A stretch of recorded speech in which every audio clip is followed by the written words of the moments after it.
Hi, my name's Lorna Riley. I'm a scientist by trade and a creative at heart. And so, with my young adult novel, I was hoping to explore the tension between the two in the context of our responsibility in this world and how, as a species, we're capable of so much destruction but also so much beauty.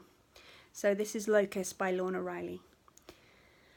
The last time I made my father's chest swell with pride, I was almost 4 years old. He had gathered the greatest minds from across the world to resolve the locust problem spreading across Africa and Eurasia, and I was to be the evening's entertainment. As he lifted me onto the head table, the university's great hall fell silent except for a growing chorus of tinkling glass. With my dark curls pinned tight to my scalp, I clutched the skirt of my canary yellow dress and recited the periodic table, in Spanish and English. Pausing only to carefully form my mouth around the desconocidos, I made sure I didn't trip over a single one.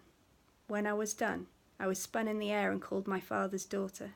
It made me feel something then, as though at any moment I would burst in an explosion of feathers and emerge a tiny yellow bird fluttering high up in the rafters. Neela! Mum's voice jars me from my thoughts. I try to grasp hold of the memory again, but it's gone.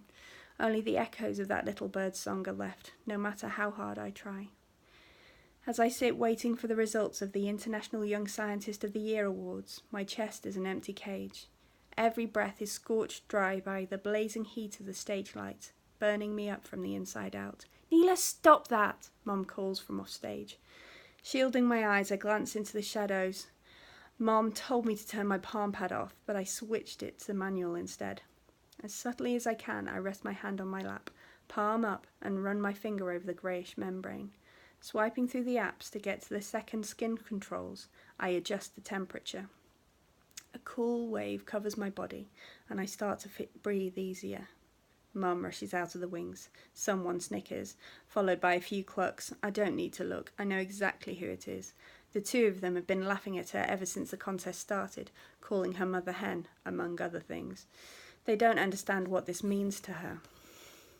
Mom, I say, trying to whisper, the curtain's about to go up. Your fingers, stop that twiddling. Burying my hands deep in the pockets of my grey pleated skirt, I try to ignore Leo and Lucinda's whispers, but the words dirty locust creep up inside my skin and refuse to let go. I turn to look at the three other finalists who are lined up next to me. Leo, Lucinda, then Sue at the end. Not that I can see him. Lucinda's blocking him off as she sits sideways in a chair, hanging off Leo's every word. The two of them are all smiles and teeth, ready to take a chunk out of each other to make sure they win.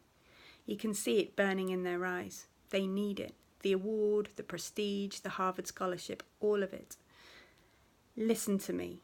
Mum's eyes are fixed on mine, but every word is directed at them. You've got nothing to worry about. The title belongs to you. Everyone knows it. Please don't. I chew the inside of my cheek. I know she's trying to help, but she really isn't.